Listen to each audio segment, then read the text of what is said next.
स्वाभिमानी राजकुमार की कहानी। राजा को किसी बात की कोई कमी नहीं थी। उसके पास हर वो चीज़ थी जिससे वो सुखी रह सकता था, लेकिन सिर्फ एक कमी थी, संतान सुख। बस यही कारण की वजह से दुखी रहता था। अपने राजा को दुखी देखकर उससे प्यार करने वाली प्रजा भी राजा के लिए दुखी होती थी। राजा का भाग्य बहुत अच्छा था, इसलिए देर से सही उसे संतान प्राप्त हुई और उसे घर में एक प्यारा सा राजकुमार ने जन्म लिया। पुत्र प्राप्ति के लिए खुशी से राजा ने बहुत बड़ा जश्न मनाया, एक बड़ा उत्सव किया और प्रजा को भी खुश किया। काफ़ी लंबे समय के बाद पुत्र प्राप्ति होने की वजह से राजकुमार को ज़्यादा ही लाड प्यार से बड़ा किया जाने लगा। वो कहते हैं ना, किसी की बात ज़्यादा अच्छा नहीं होता, ये कहावत सच हुई। राजकुमार जैसे जैसे बड़ा होता गया बहुत जिद्दी और अहंकार होता है। उसे लगता था राजकुमार है इसलिए उसकी हर इच्छा पूरी होगी, हर कोई उसका आदेश गुलाम की तरह पालन करेगा। उसने प्रजा को और सैन्य को अपनी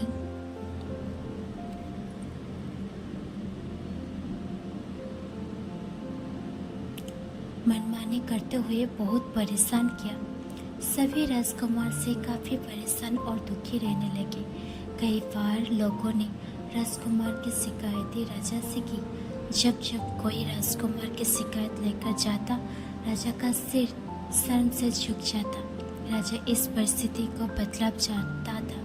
राजा चाहता था कि उसका बेटा अच्छे काम करे, नेकी की राह पर चले। एक बार राजा ने बहुत बड़ी सभा बुलाई और उसमें अपने राज्य तथा दूसरे राज्यों के कोई बुद्धिमान लोगों को बुलाया और उस सभा में इस विषय पर चर्चा की गई, राजकुमार को सही रास्ते पर कैसे लाया जाए। कोई बुद्धिमान सभासदों ने राजा को अलग अलग उपाय से, लेकिन राजा के किसी भी उपाय से संतुष्ट नहीं हुई।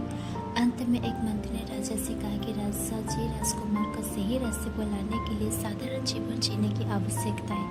अगर आप चाहें तो उन्हें आपके राजगुरु आश्रम में कुछ समय के लिए रहने के लिए भेज सकते हैं। मैंने सुना है वहाँ से जानवर भी इंसान होकर निकलते हैं।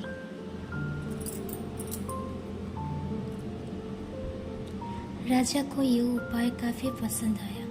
राजा अगले ही दिन में राजकुमार को लेकर अपने राजगुरु के आश्रम में पहुँच गए। राजा गुरु से अकेले में मिले और उसने राजकुमार के बारे में सारी बात बताई। राजा की बात सुनने के बाद राजगुरु ने राजा को आत्मसन दिया और अगली बार जब वो राजकुमार से मिलेंगे तो बहुत खुश होंगे।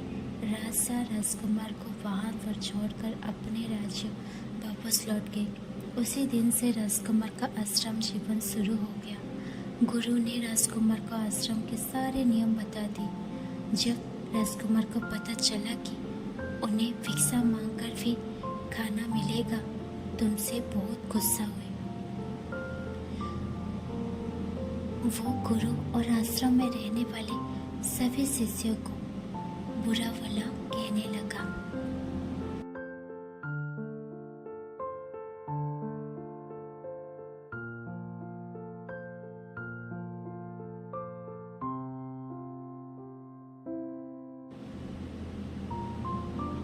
जैसे जैसे समय बीतता गया, राजकुमार को तेज भूख लगने लगी, लेकिन अपने अकड़ में राजकुमार ने पूछा नहीं मांगी।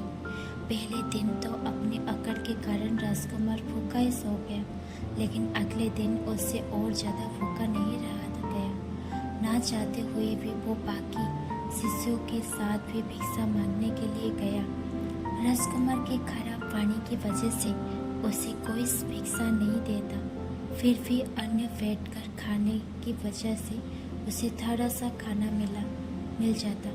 धीरे धीरे राजकुमार की वाणी मीठी होती चली गई। एक महीने बाद उसे अच्छी भिक्षा मिली और उसने भर पेट खाना खाया। धीरे धीरे आश्रम के बाकी नियमों की वजह से राजकुमार के सुबह में और बर्तन में बहुत ज़्यादा बदलाव आया।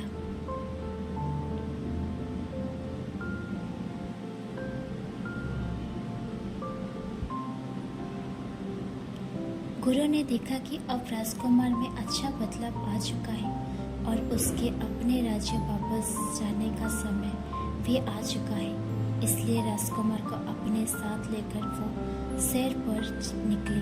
रास्ते में गुरु ने राजकुमार को एक बगीचे में गुलाब तोड़कर लाने के लिए कहा। राजकुमार गुलाब तोड़कर ले आया। गुरुजी ने उसे गुलाब सूंघने के लिए कहा और पूछा कैसे लगा। गुलाब को सूंघते ही राजकुमार के चेहरे पर मुस्कान आ गई। राजकुमार ने गुलाब की इस खुशबू की बहुत तारीफ की। फिर गुरुजी ने उसे नीम के पत्ते तोड़कर लाने के लिए कहा। राजकुमार जैसे ही नीम के पत्ते तोड़कर लाए, गुरुजी ने उसे पत्ते खाने के लिए कहा।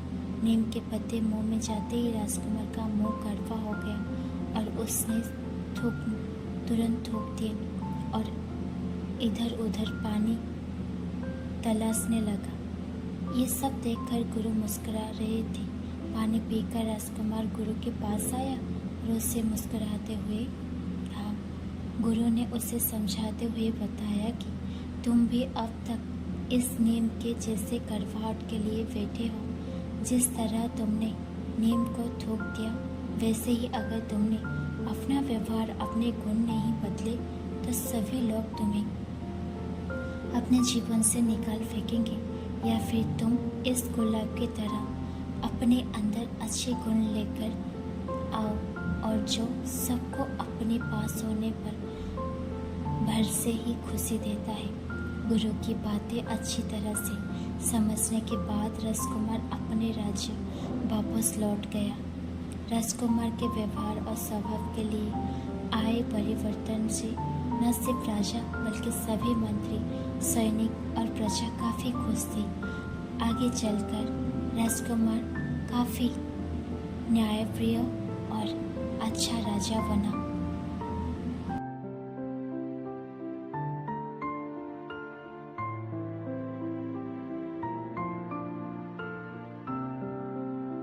दोस्तों, इस कहानी की सबसे बड़ी सीख यही है कि अच्छे गुण जीवन में सबसे ज़्यादा महत्वपूर्ण है।